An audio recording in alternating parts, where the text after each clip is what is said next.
నమస్కారం అండి. SB news 9550కి స్వాగతం సుస్వాగతం. ఏ రోజు వార్త ఆ రోజు మనకు అప్డేట్ కావాలంటే ఎస్బీ న్యూస్ 9550 ఛానల్ను మీరు సబ్స్క్రైబ్ చేసుకుంటే ప్రతిరోజు వార్త మీకు అప్డేట్గా ఉంటుంది. మీడియా మిత్రులందరికీ నమస్కారం. ఈరోజు రాష్ట్రంలో ఒక విచిత్రమైన పాలన కనీ విని ఎరుగని రీతిలో, రాష్ట్రంలో కాదు దేశంలో కాదు ఎక్కడ కనీ విని ఎరుగని రీతిలో కూటమి ప్రభుత్వం పాలన కొనసాగిస్తుంది. ఆ పాలన మొత్తము రెడ్ బుక్ రాజ్యాంగంలోనే ఉంది, కానీ అంబేద్కర్ రచించిన రాజ్యాంగంలో అయితే ఈ కూటమి ప్రభుత్వం పాలన చేయడం లేదు. ఏదైతే మరి 10 రోజుల కిందట సంఘటన జరిగిందో శ్రీకాకుళం జిల్లా పలాసలో మరి మత్స్యకార సామాజిక వర్గానికి చెందినటువంటి మత్స్యశాఖ మాజీ మంత్రివర్యులు డాక్టర్ సీదిరి అప్పలరాజు గారి కుమారుడు మరి ఏదైతే ఆ రోజు సంఘటన జరిగిందో మరి అతను అబ్బాయి మెడికల్ షాప్కి వెళ్ళి ట్యాబ్లెట్ తీసుకొని తిరిగి వచ్చే క్రమంలో ఒక బైక్ యాక్సిడెంట్ జరిగి మరి ప్రమాదవశాత్తు పొరపాటో ఒక గొర్రెల కాపరి దానయ్య అనే వ్యక్తికి బండి తాగడం వల్ల అతను స్పాట్లోనే కింద పడిపోతే ఆ అబ్బాయి ఇంటర్మీడియట్ చదువుతున్నాడు. సీదిరి అప్పలరాజు గారి కుమారుడు అర్ణవ్ వర్మ ఆ అబ్బాయి ఇంటర్మీడియట్ పూర్తి చేసుకొని నీట్ ఎగ్జామ్ కూడా రాశాడు. ఈరోజు ఆ అబ్బాయి నీట్లో సీట్ కూడా వచ్చింది.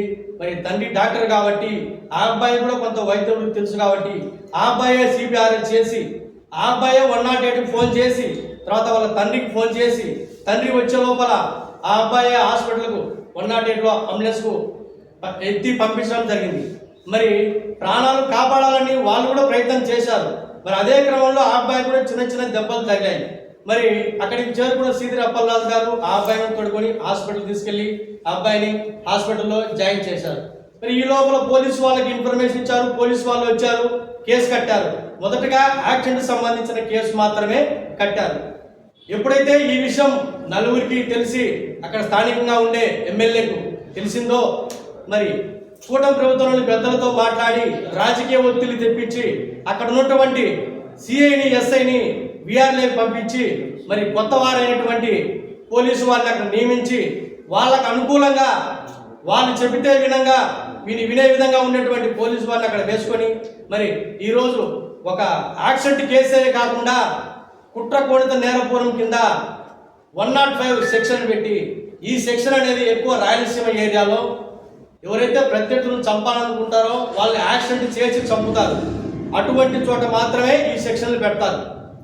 కానీ అక్కడ ప్రమాదవశాత్తు జరిగిన యాక్సిడెంట్ని కుట్రపూరిత యాక్సిడెంట్గా చిత్రీకరించి మరి సాక్ష్యాలు తారుమారు చేయడానికి ప్రయత్నించారని ఒక అపోహ కల్పన కల్పించి మరి సీదిరి అప్పలరాజు గారి కొడుకు మొదటగా చార్జ్షీట్ ఎఫ్ఐఆర్ వేస్తే ఆ స్టేషన్ బెయిల్ ఇచ్చారు. కానీ ఎంటమ్మటే ఎఫ్ఐఆర్ మార్చి సెక్షన్లు మార్చి మరి నాన్ వేరియబుల్ సెక్షన్ 105 పెట్టి ఆ అబ్బాయిని లోపలేయడం జరిగింది. ఆ అబ్బాయి చేసిన తప్పేంటి? ఈ గొర్రెల కాపరి దానే చనిపోవడం వల్ల సీదిరి అప్పలరాజు గారికి వచ్చే లాభం ఏంటి? ఇది కేవలము అక్కడ ఉన్నటువంటి మత్స్యకారులు మరియు యాదవ కులస్తులు మొన్న 2019లో సీదిరి అప్పలరాజు గారికి అత్యధిక మెజార్టీతో గెలిపించారు. ఎలాగైనా కానీ వారి మధ్య విభేదాలు పెట్టి ఇదే అవకాశంగా మార్చుకొని సీదిరి అప్పలరాజు గారి మీద ఆల్రెడీ 12 కేసులు ఉన్నాయి. ఇది 13వ కేసు.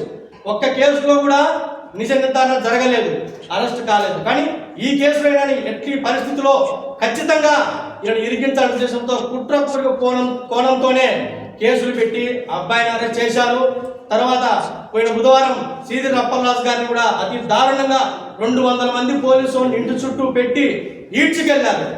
కనీసం మాట్లాడే అవకాశం కూడా ఇవ్వకుండా తీసుకెళ్లి జైల్లో వేసేశారు. మత్స్యకారులు అంటే ఈ కూటమి ప్రభుత్వానికి చాలా అలుసు. గతంలో కూడా మత్స్యకారులు ధర్నా చేస్తుంటే ఎస్టీ సాధన కోసం మరి వెళ్ళి చంద్రబాబు గారిని అడగగా మాకు మళ్ళీ ఎస్టీలో జాబితా చేర్చమని అప్పుడు కూడా చంద్రబాబు కూడా పరుష పదజాలంతో మీ తోలు తీస్తాం తొక్క తీస్తామని పరుష పదజాలంతో మాట్లాడారు చంద్రబాబు నాయుడు గారు. దాని పర్యవసానం 2019లో చూశారు. మత్స్యకారులంతా ఏకమయ్యారు, టీడీపీ ప్రభుత్వాన్ని గద్దెదించారు. వైఎస్ఆర్ కాంగ్రెస్ పార్టీని జగన్మోహన్ రెడ్డిని సీఎం చేశారు. వైఎస్ జగన్మోహన్ రెడ్డి గారు సీఎం అయిన తర్వాత మత్స్యకారులకు ఎనలేని సేవలు చేశారు. మొదటగా మత్స్యశాఖ మంత్రిగా మా మత్స్యకార సామాజిక వర్గం చెందిన అగ్నికుల శిథిలకు సంబంధించినటువంటి మోపిదేవి వెంకటరమణ గారిని మత్స్యశాఖ మంత్రిగా ఇచ్చి తర్వాత ఆయన రాజ్యసభ పంపించి అదే స్థానంలో సీదిరి అప్పలరాజు గారిని మత్స్యశాఖ మంత్రిగా చేసి మత్స్యకారులకు ఒక ఉన్నతమైన హోదా ఇచ్చి విలువలను ఇచ్చి మా బెస్త కులాన్ని గుర్తించి బెస్త కార్పొరేషన్ ఏర్పాటు చేసి డైరెక్టర్లను చైర్మన్లను ఏర్పాటు చేసి మాకంటూ ఒక విలువనిచ్చిన పార్టీ ఏదైనా ఉంది అంటే మత్స్యకారులకు విలువనిచ్చిన పార్టీ ఉంది అంటే మత్స్యకారులకు సేవ చేసిన పార్టీ ఏదైనా ఉంది అంటే అది ఒక వైఎస్ఆర్ కాంగ్రెస్ పార్టీ జగన్మోహన్ రెడ్డి గారి నాయకత్వం ఉన్నటువంటి ప్రభుత్వం మాత్రమే మాకు ఎనలేని సేవ చేసింది, మేలు చేసింది, మమ్మల్ని గుర్తించింది. ఎలాగైనా కానీ మత్స్యకారుల మధ్య విభేదాలు పెట్టాలి. ఎక్కడైతే ప్రశ్నిస్తున్నారో, ఎవరైతే ప్రశ్నిస్తున్నారో వాళ్ళందరి మీద కూడా ఇలాంటి అక్రమమైన కేసులు పెట్టి లోపల వేసి వేధించి కూటమి ప్రభుత్వం పబ్బం కట్టుకుంటుంది తప్ప వీళ్ళు చేసిన అభివృద్ధి అంటూ ఏమీ లేదు. సంపద సృష్టిస్తామని చెప్పి సంపద ఎక్కడ సృష్టించాలి, ఏం చేశారు, ఏం మేలు చేశారు, మత్స్యకారులకు ఏం మేలు చేశారు, బీసీ వర్గాలకు ఏం చేశారు, ఎవరికి ఏం చేశారు? ఈ పొద్దు అమ్మఒడి అన్నారు, తల్లికి వందనం అన్నారు, ఎక్కడిచ్చారు తల్లికి వందనం? ఇంట్లో ఒకరికి ఇద్దరికి మాత్రం అరకొరగా మాత్రం వస్తుంది. ప్రతి పథకంలోనూ మోసమే, ప్రతి దాంట్లోనూ మోసమే. ఎక్కడన్నా కానీ రుణాలు మాఫీ చేసామని చూసా కానీ పథకాలను మాఫీ చేసిన ఏకైక వ్యక్తి ఒక చంద్రబాబు నాయుడు గారు, కూటమి ప్రభుత్వమే. మరి ఈ కూటమి ప్రభుత్వం ఈరోజు అరెస్ట్ చేసి వేధిస్తున్నటువంటి సీదిరి అప్పలరాజు గారి చేస్తున్నటువంటి వారి కుటుంబం పైన చేస్తున్నటువంటి ఈ కుట్రకోణాన్ని, ఈ అరెస్టును, దీన్ని మేము ఈ మత్స్యకార సామాజిక వర్గం నుంచి తీవ్రంగా వ్యతిరేకిస్తున్నాము.